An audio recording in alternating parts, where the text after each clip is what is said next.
Zone podcast. It's a new podcast that we put together with YBM.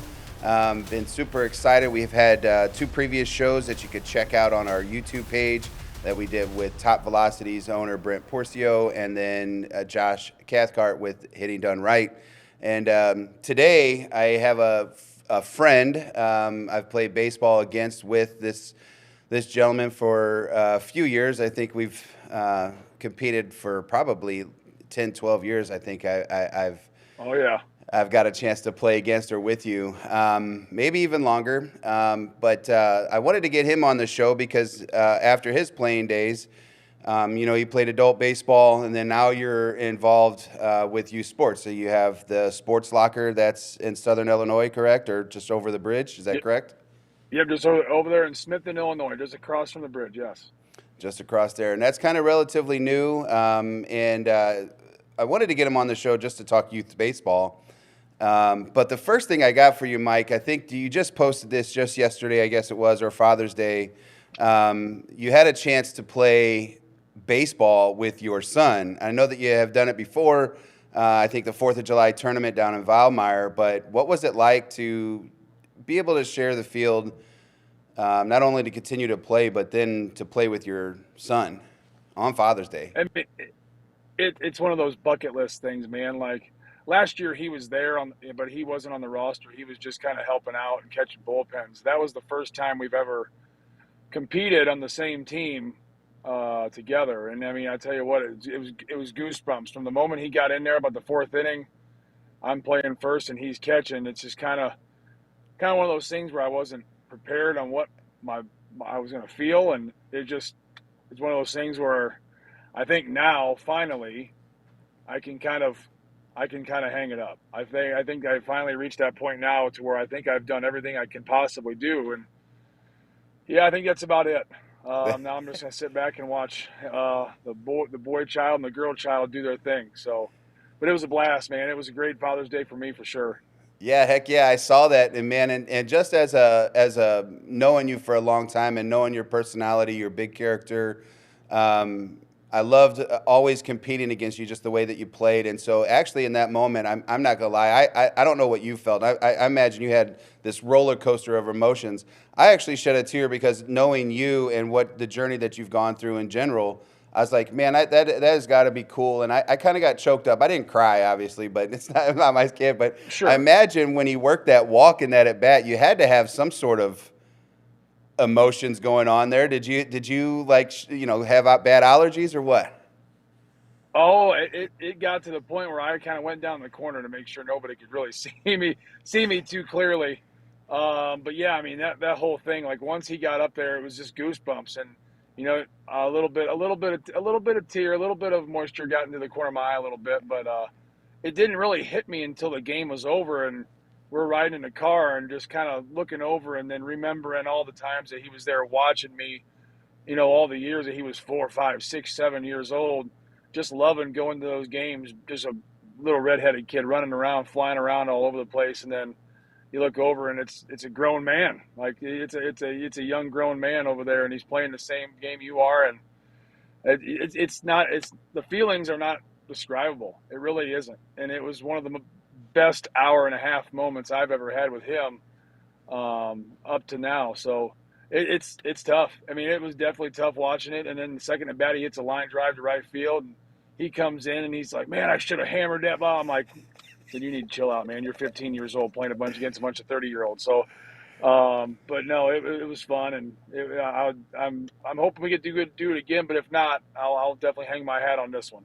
Well, I guess what's next is I noticed that your daughter has played a few games in baseball. So, I mean, is this something that might have both of them on the field with you together at some point? Oh man, I don't think I got that long. I tell you what, I played first base for one game yesterday, and I woke up this morning and I felt like I'm on a 6-day road trip after playing 6 games in a row. So I don't know. It's the recovery part now that's getting me a little bit, but no, she's a lot of fun too. And I mean, I don't know how many baseball games she got. She just kind of did it this spring just for fun, but she did good. Watching her, that was kind of crazy too. emotional too, watching her put that jersey on that he used to, and she went out there and competed against some pretty dang good teams. So she's got the fearless factor. She don't fear nobody. She don't care how old they are. So yeah, that was pretty fun there. But I don't think I have that many years left in me to wait for her to turn 15 years old. She's only 12, so Yeah, right. yeah, it's gonna be a. I don't think I got it in me. Well, maybe you can step in on a fast pitch game or something like that. See if they can dice you up here in a few years. I've done that before. I don't want any part of it again. I don't. I don't want any part of that. I actually, I faced Monica Abbott. Actually faced us. We were doing the Gateway Grizzlies. They were down at the Grizzlies Park doing the All-Star game, and they had a new thing where the Chicago Fire professional softball team came down and played the All-Stars. And I got to face her once, and I'm not kidding you. I don't want any part of that. I don't want a rematch. I don't want nothing. It made me feel like I had no clue what I was doing. So I'm good. I am good. I'm good with not facing that stuff no more. That's fair. I'm good not facing anything. I like just teaching at the moment, man. I have a hard time. Yes.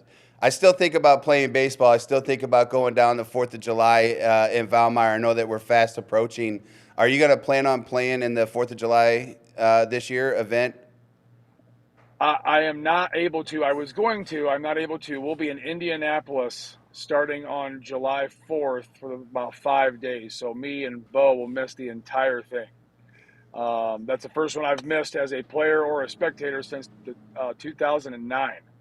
Wow. So he's not real happy about it either. I'm not happy about it, but like I said, that's what happens. Life hits you a little bit, and we're moving. It's a big tournament, and like I said, it ain't one that we can miss. So no, I get I will that. not be there. I know most people don't recognize this, but I didn't know this either. You know, after college ball, you know, I didn't make it professionally. I know that you had a chance. You played a few seasons for just the Grizzlies, correct? That's correct, yes. Yep. And so I didn't realize there was life after college. I thought I was going to have to play slow pitch softball, and I realized there's this baseball league, and then someone says, hey, man, there's this. I was talking to Mark Lee, former Spike. He says, hey, I got this guy named Jay Davis. He's got this men's baseball team that's, you know, plays 80 games a summer. And I was like, there's no way that this is real. Like, am I facing kids that are washed up? Are they bums? You know, because I still had the ego going, and I got a chance to play in the Montclair League, and I was really quickly humbled because that league is such a darn good league, and I think it's highly competitive. I think it might even be better than the Metro League for anybody, the college kids that are looking to come back and play. I had a blast, but I will tell you, we've been down to Florida together. We played in the national tournament down in Florida together. I don't think there's a better event than that 4th of July Classic in Valmeyer. It's my favorite. It is literally my favorite. I call it a holiday because, I mean, I know it's July 4th, but that entire tournament's a holiday for me. It's my favorite. It's my favorite time of year. Like, it's one of those things where I remember a couple times that game got rained out, and I was miserable. Like, I was waking up going, oh my gosh, I can't believe I'm going to miss this year, and it's almost depressing. I didn't get to go to that thing, but you can't explain it. And it's going to be even better now because now they got the lights down there. They're going to play a game after the fireworks on that Thursday, July 4th. And I mean, you're talking about 10,000 people. Obviously, not all watching the game, but there's going to be 10,000 people-ish watching that game. And it's going to be gigantic, and it's such an amazing environment. It's out in the middle of nowhere. It is definitely one of the best times of year, especially for a baseball guy like yourself and myself, and anybody that wants to go down there and check that out. Man, it definitely won't disappoint for sure. And the level of baseball is a lot better than most people understand as well. So it's a great time. It is a great time. I don't know which way you come in, but I go down Bluff Road, which is down the river road and everything. And I think it's one of the best drives.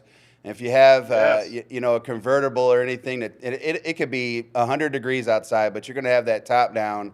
And I tell you, once I get along the railroad tracks and I'm right at the cave, and all of a sudden that park opens up, man, and you see thousands of people. You got bands playing, you got vendors, you got Legion down there, you got all these folks down there ready for some good baseball, and they're locked in. You know, it's literally a bunch of 30-something-year-olds still living the dream. and they make me feel like I'm something special. You know, like walk in with my uniform, they're like, hey, you know, that's the guy. I still, if I can still go down there, and I hit one home run off Moose. That's the only thing I hit. I think I ever got off the guy, and I Yeah. still can go down there and get adult beverages bought for me because it's the first time he lost in like 25 something starts or whatever ridiculous number that was, and that's just the atmosphere and the vibe, man. The people camping, you guys down in right field under the big tree. I didn't even know they Oh had yeah. lights, which that's got to be awesome Just to this play. year. Awesome. Yep. And Just this that's, year. I'm So yeah, assuming Valmeyer's getting that game. it's Valmeyer and somebody. I don't know who they're getting this year. I don't think it's actually come out yet, but I know it's Valmeyer and somebody. But yeah, I'm sure that will be. I'm sure that's going to be that's going to be crazy. I mean, there's going to be so many people there, especially like I said when them fireworks go off, that place is packed as it is, and now you got a game that's after the fireworks. It's going to be something special. I'm really upset. I'm going to miss it, even if I wasn't playing in it. I want to go down and see what it looks like, but I'm Yeah, sure I'll see pictures and stuff like that. So that it's going event's to be a great amazing. time. Yeah, I didn't Oh, play the that's last second to couple none. years. Yep, I agree. Which leads me to another thing with the Montclair Baseball League, or kind of teams that we're playing. What were your thoughts on the Capahaws? Did you see that, them shutting it down? Yeah, I couldn't believe that. I mean, I understood. I understood what happened. You know, you got that brand new prospect league team that's right there. I think it's called the Catfish, or is it Mm-hmm. called the something? They're right there, and I think they're taking a lot of those players that they used to get. And I wondered if that was gonna. I know last year they were struggling a little bit with it, and the year before I think they were struggling a little bit with it, and I guess it just didn't pan out this year. And they've been around it, and they've been in it such a long time. That's definitely a big hit for that, especially not just the league, but for that tournament. That they were a big part of that tournament as well. So yeah, it stinks. I mean, they always brought some good teams, a lot of good games that I remember when I was younger against them. I mean, that was one of the games you got geeked up for because you were going to get some good baseball.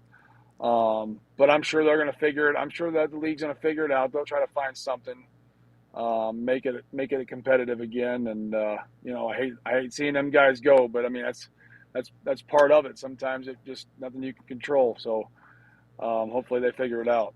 Yeah, it's the beginning and the end. You know, I think it's like that for everybody as far as athletes goes. You know, and even life in general. We all have a start and a finish, and just to see that, I didn't think it would happen in my lifetime. I swear, Jess was going to keep that thing rolling, Right. and then just pass it down generation to generation. And I get one more question before we get into youth baseball. Got to be Yeah. excited about the University of Kentucky, first time in the College World Series. How did you feel Yeah. about them, that last out in the Super Regionals? And then have you watched any of the College World Series so far?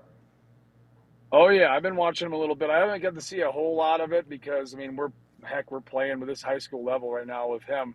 We're playing Wednesdays, Thursdays, Fridays, Saturdays, Sundays. It's all over the place. So I was actually planning on going down there when they played the last game down there at Lexington. I was going to go down there and watch the last game in Lexington, and just the schedule didn't mix and match well. He was playing the same time. If we were playing in the morning, I was going to drive down and watch, but it didn't work out that way. And oh yeah, I mean they're playing some good scrappy baseball. I mean those guys can play a little bit. They're fun to watch. They're not just. I mean they can hit a little bit and they can pitch a little bit, but they are just getting after it right now. So they really came out of nowhere. Like I was kind of paying attention to them early in the spring, and they were just kind of middle of the road, and all of a sudden they just started whipping everybody. So yeah, it's a fun group to watch. They're on fire. They peaked at the right time. You always hear that. You want to peak right at the right time. Well, they definitely did. So I'm watching it now. I'm paying attention a little bit more. But yeah, it's always nice to see the alma mater. That's the first. They're the last SEC team to get in for the first time. Yep. So it's nice. It's nice to see. It's finally they've been close in the years past, and not when I was there.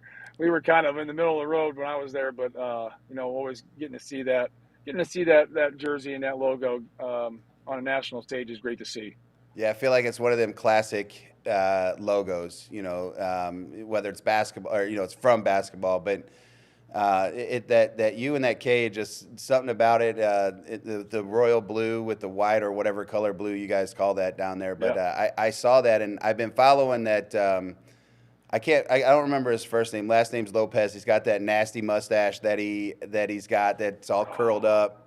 It's like Rodrigo or Ricardo or something Yeah, like I that. can't remember. Dude, it's nasty, and he dyed it like blue, and I There you just go. like all of a sudden out of nowhere, I just started following the guy, and the 5'8", 185-pound kid that just walked off the day before or whatever. It's just a exciting time to be a part of baseball, and you've had quite a few experiences. You've played obviously competitive baseball when you were a kid. Um, you had gone on to play, I think, at Kaskaskia. Is correct? Is that Rend right? Lake. Ren Lake. Rend Sorry, Lake. I don't know why I thought Yep. Kaskaskia. I think that was Eric Walls, which is older than all of us. But um, Right, right. he and then Kentucky, correct? And then the That's Grizzlies. correct. Yep. And so Yep. 3 now years, 2 you're years, and then what? Yeah. yep, now you're giving back. Former hit king, I guess, of the Frontier League. I think he's the hit king in everything he does. This man rakes. So he's a hitting guy for sure.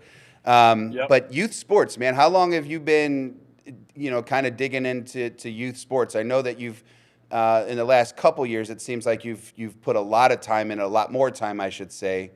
But how long have you kind of been invested in this youth sports scene? I mean, right after I got done playing in 2009, I actually started. Oh no, 2008. My bad. 2008, I started stopped playing.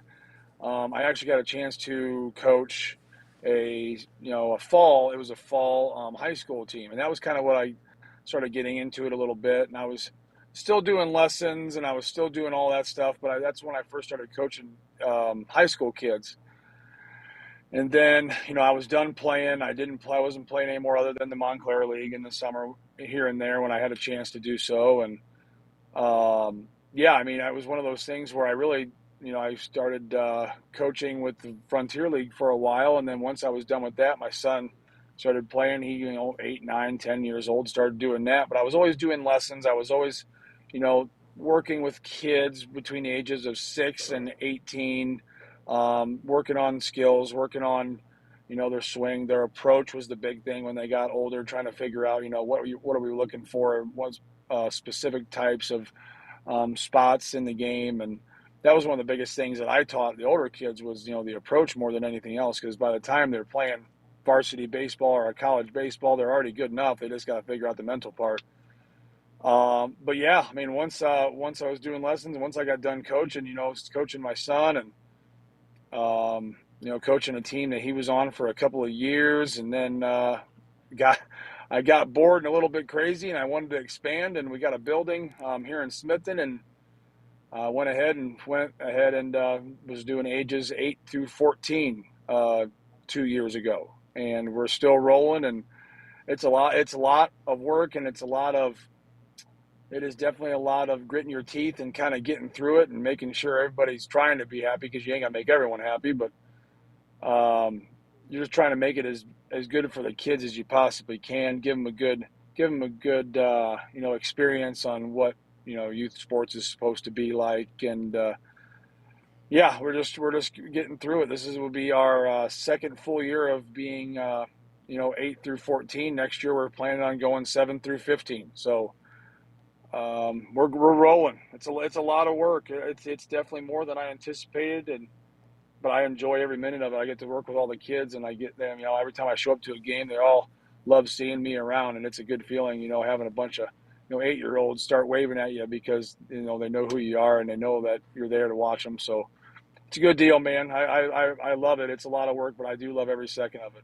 Yeah, that's how I continue after all these years being involved in the youth sports. Is just every year I'll have those moments just like that. A kid coming up to you, or you show up to a random game unannounced, and all the kids just stop paying attention and then just excited because you spend a lot of time with these athletes in the wintertime, trying to train them. So it becomes a second family to you, and then you're also trying to impose the culture to your program. So I was curious on that. Like I know that you've been in it's the Southern Illinois Blue Jays, correct? Is the youth side? Yes, sir. And Yep. then, so your son plays for the Gateway Bruins. Is that an attachment? Is that correct? Gateway Bruins? It is the Gateway Bruins. We are not attachment. So biggest thing with them was that group was a high level team. Um, I was thinking about doing Blue Jays all the way up through, and a lot of people were wondering what I was doing. I felt like that group needed a platform that was already kind of set um, to be able to move forward and get the looks that they needed to get. And I really didn't know how the high school level worked myself, so I wanted to make sure I went in not blind, but I wanted to make sure I had a good education on how that all worked before I really started it. And it definitely is different. I'm learning on the fly right now, just coaching the team. It's a lot different. It's a lot more. I mean, it's there's a lot less time down, a lot less time off. Um, it's a whole different outlook on why you're doing it. You're not doing it anymore to you're doing it to get the kids looked at, not so much their freshman year, but I mean, you know how it is. Some kids are getting looked at their freshman year more than others. But once you get to sophomore, junior year, that that those looks are a whole lot more important. So I wanted to make sure before I started the high school stuff that I knew what the heck I was doing. I was giving those kids the best opportunity to get looked at. And after this year and after next year, I think with them, I think I'll have a pretty good idea what's going on. So that was the main reason. It wasn't that we didn't want to do it. It was I wanted to make sure that I gave that group that I've coached for the last 4 years a good opportunity and kind of get into an organization that's already been kind of set in stone for a few years. It already is known by a decent amount of colleges around the area. So that was the main reason.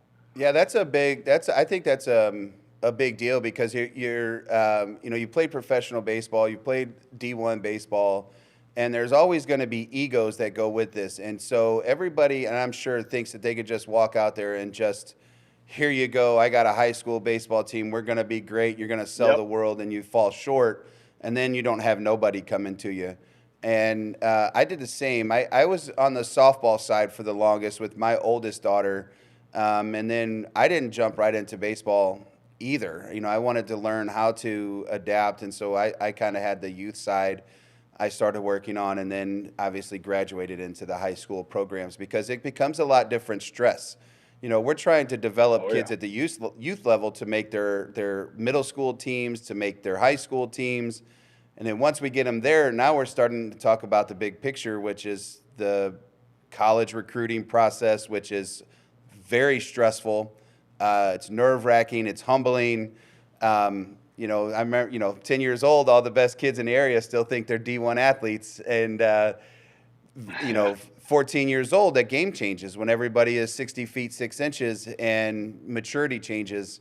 And that kind of leads into some other conversations that I want to have. It's just in travel baseball, I think, we have these ups and downs with mentality right now, that our sensitivity, I'm not sure how you want to call it, but the mental side of the game right now for me is a struggle because these kids put so much pressure on themselves to be successful. And a lot of the times, they end up having some bad body language or they get down on themselves. But a lot of it comes from failing because failing the team aspect, I guess, if you will. Trying to talk through it with these kids. They're like, I'm not even mad that I struck out. I'm mad that I didn't get a hit for my team. And Right. I have to have these conversations with kids nowadays that says, hey, the best thing you can do is just engage back into your team versus feeling sorry for the team that you failed, or if that, whatever their excuse may be. But I'm like, stay engaged. Tell them about your at bat. Even though you had a bad at bat, tell them what you saw. Tell them, re-engage, get back on the fence and get involved. Because I tell you, with your body language, it's actually worse. Do you find this in on your side of the river? Do you find this as a something that you guys have to deal with, and how do you handle it?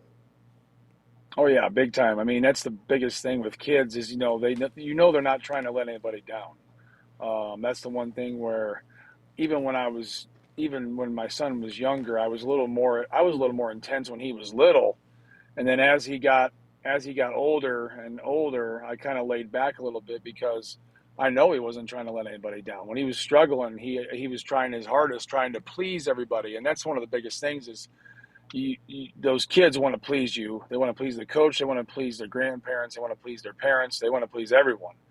And when they don't, then they kind of go into some are a little different to those, but some will kind of go into a little bit of a recluse mode. and you'll see them bad body language, all that stuff, and it never, you know how it works. I mean, bad body language, it never magically helps anything. Um, but one of the biggest things that I try to work with all these kids over here with our organization, or even in the ones that are not in our organization that I work with hitting, is, yeah, you're going to struggle. That's the way baseball is. You're going to have ups and downs and highs and lows. But I always try to tell them, like, hey, instead of dwelling on your failures, celebrate your teammates' success. That's one of the biggest things that I try to tell our guys is, like, even though you fail, it's okay to be upset. I understand being upset, but if one of your teammates goes up there and hits a double or a single, the instant you get in the dugout after making an out, or your teammate makes a great play after an error, go over and celebrate them. That makes you feel better. That makes a teammate feel better. That makes a team feel better. So that's one of the biggest things that I'm trying to get everybody to understand is, like, celebrate those teammates that do a great job. Don't just dwell on your individual failures, because you're going to fail. It's the way it is. And if you can do that, and you can celebrate that other teammate's success, then you kind of forget about what you've done negatively. So that's one of the biggest things I try to do with my son and my daughter. My daughter, she has it naturally, man. She can flip it like a switch. She can strike out, or she can hit a jack, and you'll never know what she did. And she's just kind of got that naturally. And some kids have that, and you don't have to worry about them as much. And then there's some kids that take and wear everything on their sleeve, and you got to kind of let them know, hey, it's cool. You're going to fail. It's going to happen again. So getting them to kind of buy in and understand that. Some figure it out pretty quick, some don't. But we're trying to make them all understand, you all have roles. You're all pulling on the same side of the rope, all that good stuff.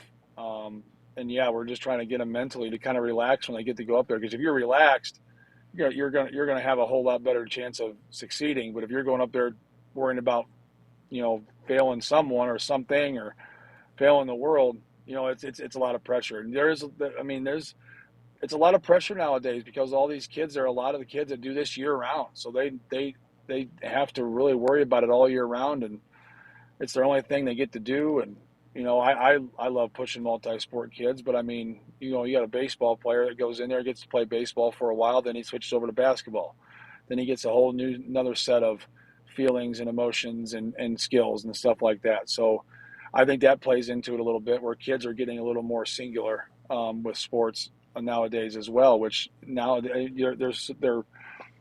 they're always getting pulled that direction, because it's a lot more demanding of them now than it used to be when we were kids. I mean, we were kids, we played everything. It's not like that anymore. And I think that actually is hurting kids more than it is helping. Do you think that the biggest hurt is because it doesn't allow them to free their mind? That's kind of what I was getting out of the conversation. Yes, Was absolutely. Yes. they're always focused on baseball, and whether that comes from the coaching side needing, like, you have to make adjustments or whatever we're saying to them in, December, it can't, we got to let them breathe, right? And so the cost of getting to this level as a single sport athlete, the year-round training, and we're talking 5, 6, 7 grand potentially. And so now there's a monetary pressure. There's pressure on the car ride home, at home, by your coach, by your own thought process. Where I do agree, where when I played and I had football, I still played baseball. I still played fall baseball, but I never thought about baseball until I laced my cleats up. I didn't care about training. I didn't even go hit. I probably barely played catch. I went out there, played the game of baseball, went home. It was probably more fun than the season was, just because I could be so free. And that's kind of what led me into, one of my thoughts that just, I had so much more fun. And then once I learned, 12, 13 years old, that I had much more fun when I was free, I just started taking that approach in general. So I started accepting my failures, if you will, as successes. And I think that's the hardest thing to coach right now is that mental side. I've tried everything that you can imagine. I've tried pulling kids out. I've tried to almost, if you will, embarrass kids. I don't mean that in a negative sense, but if a kid has bad body language on the field, I'm just like, you know what, I'm going to pull you because what I'm saying to you is not working. And I don't know where these pressures come from. So then you start to become more of a mentor than you are a coach, because you're going to try to have these conversations with this athlete on the mental side, which again is probably the hardest thing to control, or work through. And I just think that's the toughest spot in today's game. It's the pressure. It's the education. It's the pressure there. It's the 4.0 GPAs. It's the dollars. It's the travel. It's the individual, sports guys versus, it's the cell phones, sitting in a cell phone, being awkward, in the dugout. How do you actually, talk to a teammate without sounding condescending? And so those are things that I find more challenging than even coaching cuts and relays or bunt defense or first and thirds or building IQ for, I know IQ is some of that mental side, but just in, pitcher-catcher relationships. And so I think that's tough. I think it's the toughest part of the game, is to coach that mental side. Yeah, I mean, it definitely changes from age to age. I mean, you try to keep it as simple as you can for the younger ones. But like I said, this year my challenge was I'm able to kind of coach these kids to the point where, I'm comfortable with telling them pretty much everything that's on my mind. Not quite as far as in depth with the hitting and how far I ended up getting, but they're understanding it a lot more, and so I don't have to dumb it down as much. But yeah, you're trying to find a mixture of what works and what's too much and what is enough and all that good stuff. And that's the biggest thing is, some of these coaches, they know it. They know how everything works. They know what they want them to do. It's just some of these coaches are unable to get through to different levels of kids. I've seen a coach that struggled getting through to a 9 and 10-year-old team, and all of a sudden he comes over and coaches like a 14, 15, and he's doing an amazing job. It's just learning the way to get it through to different types of age groups. And that's the biggest thing is in coaching is, getting it through to them that they understand it, they're comfortable, they're confident that what you're telling them is actually the right thing.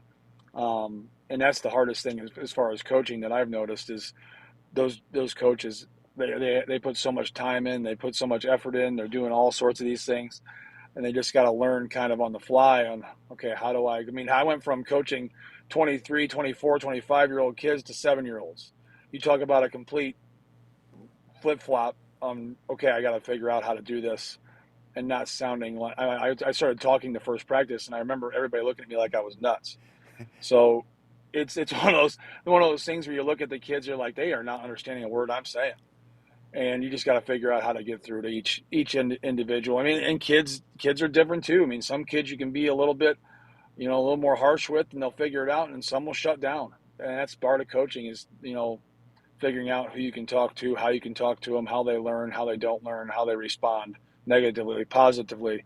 It's always a game within the game as far as coaching these young kids. So, and I enjoy it. Like I really do enjoy the challenge on trying to get through. And when you do, that is the most rewarding thing that there is out there. So that's big with me is trying to figure out how to talk to all these kids. I work with ages 6 to 20 years old right now in lessons, and I teach them all differently. So it's not just a one way trick. It's you got to learn how to do it all. You got to learn how to do it all and how to get through to all these kids without sounding condescending, sounding like you're aggravated with them, because once they think you're aggravated at them, they'll shut down. There's no doubt about it. So yeah, that's the fun part. That's for sure. Know your athletes. That's something that as an organization, that's why some of these larger organizations I struggle with, just because I know having just 5, 6, 7 teams, it can be hard to really identify and know your team. You said something earlier there in this conversation where you said you had to dumb some things down, just from talking to 25-year-olds to going back into coaching 7-year-olds. And just in general, it changes with your athletes, again, knowing your athletes. But one thing that the kind of what I was chasing here, if you will, with kind of what you said was, I just had a brain fart because I saw a squirrel outside. So I literally saw this car drive by and it changed my whole mindset. But we'll change it because I'll have to get back to that. That's embarrassing. That's my first hiccup that I think I've had. on our shows yet. Is that my first one or my second one? Well, don't cut that out because it show that failure. Yeah, we'll show that failure is still a thing, and that you can, Yeah. you can recover. I know what I was getting at. So dumbing it down. There's a process to this, correct? So when you first started talking to these players at 7 years old, they still, even though you dumbed it down, didn't get it at 7 and 8 years old.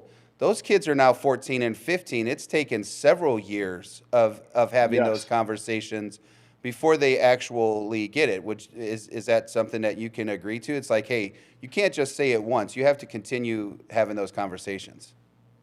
Oh yeah, I mean you definitely have to keep having it over and over. And like I said, some will get it, some will figure it out quicker than others. There's no doubt about it.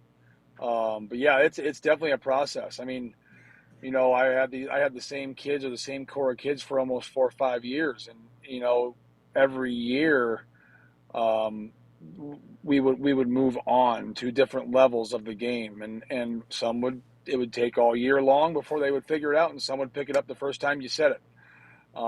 So yeah, I mean, it's one of those things where you got to find the limit. You got to find the limit with the kid individually, how much they can obtain, how much they can understand, and then you just keep kind of moving on slowly. Some of the other kids will get bored and they'll understand it quicker than others.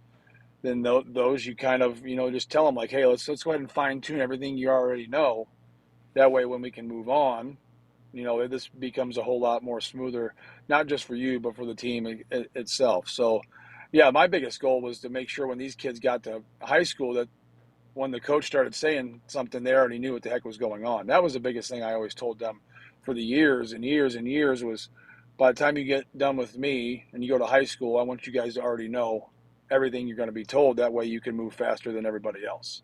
And that's the mindset that I always took, even when they were 9 and 10 years old, when I felt like the high school baseball was not even close to the horizon what they had, and all of a sudden they're 14 years old and getting ready to do it, and I'm like, all right, here we go. And I would go watch these games, and they'd be moving faster than anybody else, and that's what got me, that's what made me feel pretty good that I finally kind of got a little bit of a little bit of feel that I'm not a complete idiot what I'm doing. So that's the first time when I went out there and watched all those kids play. They're doing their thing. I'm like, okay, I did these kids right.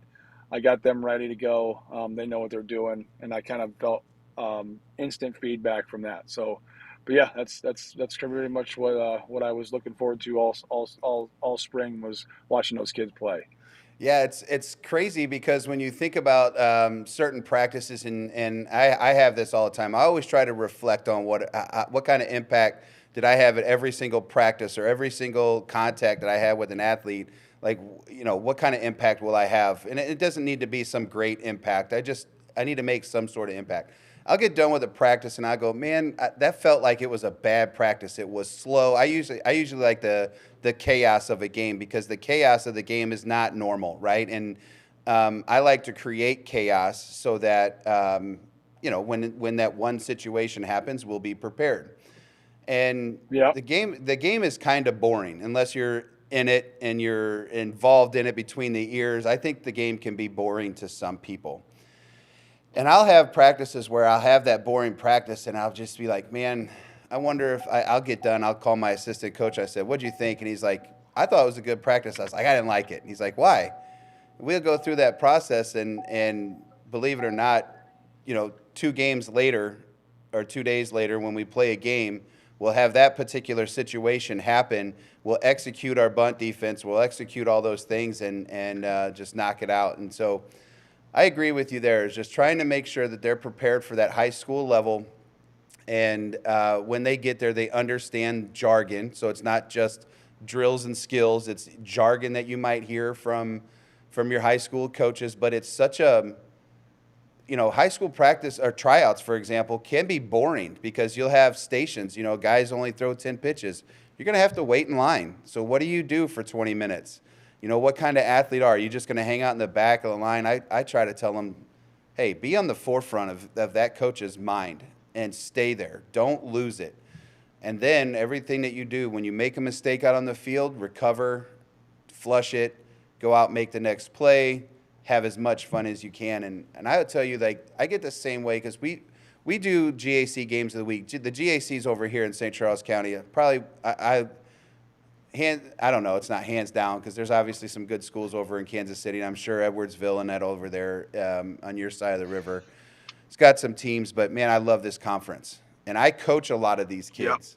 And so when I get to call a game and I get to see them play, and that little thing that was such a small detail that he's never got a chance to execute, and then all of a sudden he executes it a year and a half down the road, I actually feel some sort of emotion. It's like, heck yeah, I helped that kid, work through that. And I don't ever take the credit because the kid is obviously the one that has to put it together. I just give the ideas. They have to execute the plan, and I just love that piece. And that's kind of why I wanted to get you on here. We kind of have the same like-minded. We have talked a long time just sitting out there in the outfield, down at Valmeyer having adult beverages and having a good time with you and Paco. And it's just your character in general. I wanted to bring you on the show to talk a little bit about the Blue Jays, your experience and, that you've had for the levels of ball that you played down to the youth side. And I got one more topic because it's a hot topic, and then I'm going to let you move on with your day as you're heading to Kansas City with your son, Bo. Tryouts. How – I don't like tryouts for beginners. I don't like them. I don't either. But they started posting the first week of June all over social media, and I know that we can't really control this thing, but what – goes through your mind when you see tryouts start posting for some of these groups? And maybe it's good and bad for you. You might have that answer, but for me, it's a negative answer. But what are your thoughts on tryouts this early, like just posting or even having them? I absolutely can't stand how much earlier they're getting. Like I saw those come out the first week of June. And I mean, they're even having tryouts in the month of June, and I don't understand. Like I just now I posted our hours yesterday, not wanting to do it, but having to do it because I need to make sure that I have dates that aren't overlapping somebody else. That way, I'm possibly looking for different dates later on down the road. Like that's the only reason I sent mine out was just because I felt like I was pushed that I had to. Now ours is not until July 10th and 16th, but that's about the time that it's been the last 2 years for us, and I feel like I'm way behind. And that's because everybody's trying to get in front of everybody, and it's very cutthroat. I mean, it's very cutthroat now, and everybody's trying to jump in front of everybody else, and I've been fighting off some of my own coaches wanting to get it out there. I'm like, I'm not sending it out there until, my day was always June 15th was the day that I always thought that was possibly remotely morally acceptable. But yeah, I mean, we have, I don't want to have tryouts when these kids are still playing. I mean, I don't want these tryouts happening while the last tournament or our league over here in Freeburg, like they got league games up until like July 10th. I don't want a tryout to happen where maybe a kid or a parent knows that their kid didn't make it. Now you're still playing on the same team. Like how awkward is that? It's just it. That's one of those topics where it gets me a little fired up because I would never understand why. Let these teams go ahead and finish their season. Let these kids finish their season. We're only 3/4 of the way into it. I mean, when they send these out, you're only half a way into it. Yeah, I was gonna say for your high school side, you're only 3 weeks into it. Right, we're 3 weeks out of 8.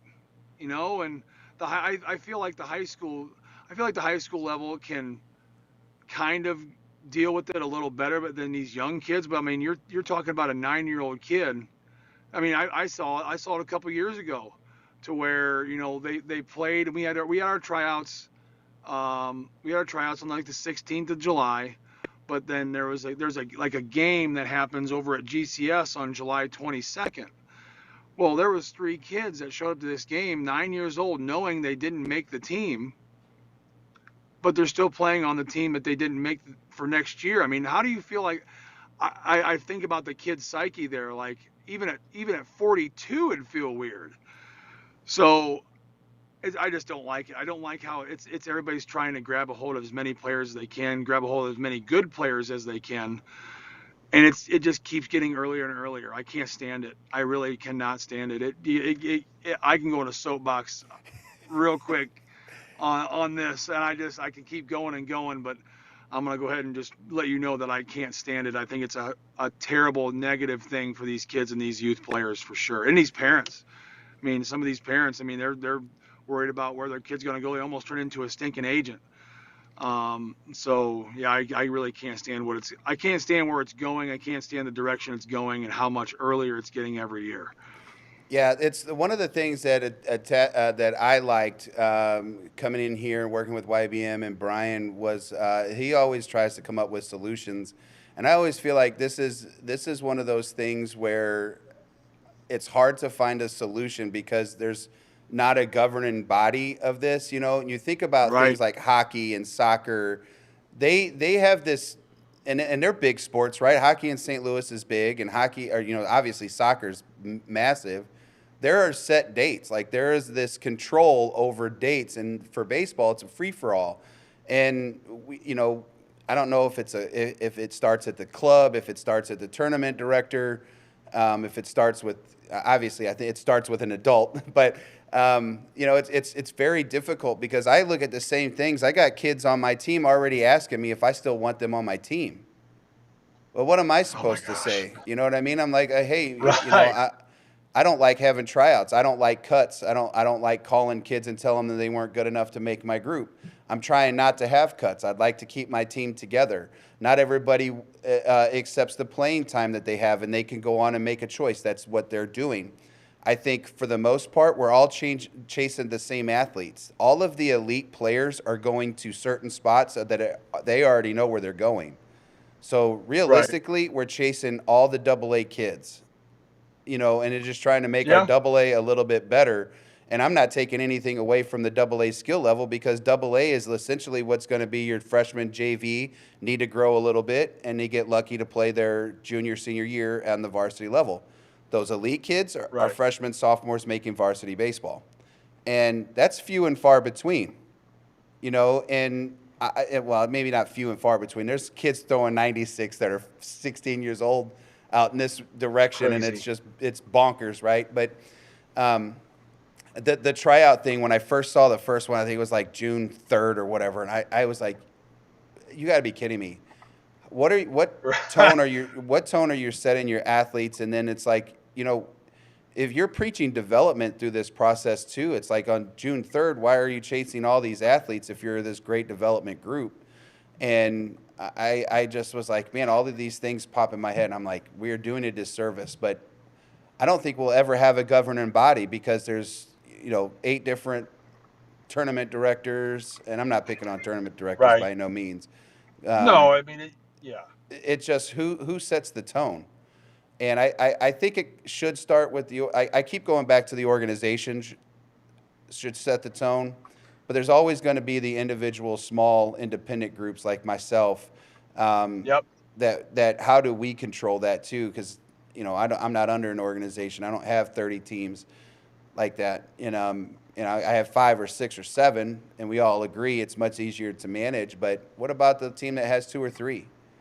Or the guy that's just a couple of buddies that have sons in different age groups that are all together, calling themselves the one thing. It's like there's a chase, but if you got 11 kids, you got Always. injured kids, and you're trying to get more guys. I see some benefit. There's been some great points made, but always trying to find a solution. And I think this has got to be one of the hardest things to find, and it's also the most frustrating because I got kids that might check out, and we got 2 tournaments left over. If they know that they went to a different team or they're going to move on and they haven't told me yet, they're going to have checkouts. It's just an ego thing. They don't care enough about producing in the jersey that they're in. They just whatever, bad body language, bad teammates, and it's just like it just changes the whole year for a coach. And I can't imagine what it's Absolutely. like for a Yep. 12-year-old kid, you know, knowing that they're not coming back, but you still have to finish out 3 weeks. You know, it's a wild It's one. a terrible. If you, the more you talk about it, the worse it gets. You know what I mean? Like, it's just the more you think about it, it just like it doesn't work. And you're right. I had no idea that like youth hockey had like a deadline. That'd be amazing to have a deadline, but you're right. How in the heck are you going to police it? You know, it's just one of those things where it's going in a bad direction. And like I said, you got a lot of these big organizations getting bigger and bigger and bigger. And what are we going to do? Are we going to stop them? No, they're going to do what they want to do. So yeah, it's one of those things where it'd be nice to have some sort of date to where, like, hey, you can't do anything until this date.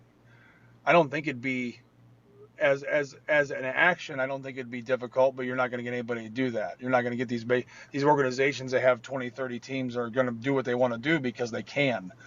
So yeah, you're right though. I mean, it's definitely something that's going in the wrong direction for sure. And you're not thinking about progressing the kids. You're thinking about what can I do next year to make my team better, or how many more teams can I bring into the organization? It's not for the right reasons. And it feels that way for sure. Right, exactly. Yeah, it used to be in softball. I don't know if it's like this anymore because I've been out. They used to have like two major websites. Kirkwood, who is now shutting down.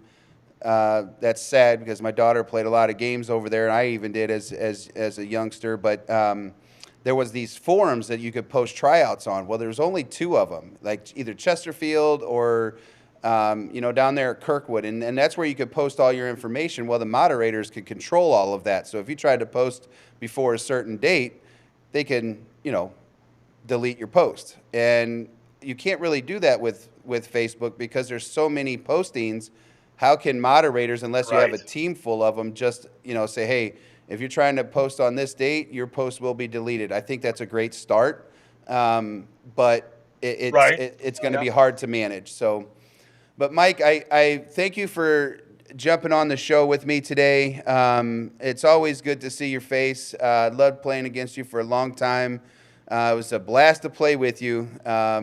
I know that we were all banged up by the end of that weekend because it was a bunch of 35-year-old guys trying to play baseball games on spring training fields and stadiums. But good luck. I highly recommend going to it was a 5-tool tournament down in Arkansas. It was a Chad Wolf Classic. Chad Wolf down there was a big part of Northwest Arkansas's baseball. He passed away, and it's an event in his name. The director down there, J.T. Baker, he's an absolute gem to work with. Might even get him on the show one day, but highly recommend going down there. There was some college coaches down there. I think there was 248 teams down there. It's a 5-game guarantee. Oh, wow. They are spending a lot of money in Northwest Arkansas for their high school fields and their complexes. Man, it's hot. But I plan on going back. It's hot anywhere now. Yeah. I plan on going back because I had that kind of an experience. The umpiring was great. The teams were great. We ran into a buzzsaw on this Oklahoma team. That was another. I felt good. I felt good losing 6-0, and we gave up 10 runs in the top of the 7th. They started hitting left-handed because we couldn't. My pitchers couldn't stand getting through them 3 times. They started hitting left-handed. I was like, just step off the bag and let us tag you. I mean, it's not like you could just get off the bag like softball, but highly recommend that. I know that you're going up to Creekside today and leaving for your event, so good luck to you and Bo and your group. We'll get you on here sometime down the road and talk baseball again, and somebody see kind of what your experience was like with your first year of high school baseball. Kind of when it's over, because it happens so fast. It's a blink of an eye, and it's like I only got 3 tournaments left, and our season's over, and the tryout starts. So, Mike, thank you. Good luck to Bo. Safe travels, and it's a pleasure having you on, sir. Yes, sir. Good talking to you again. Yes, sir. All right, buddy. Have a good one.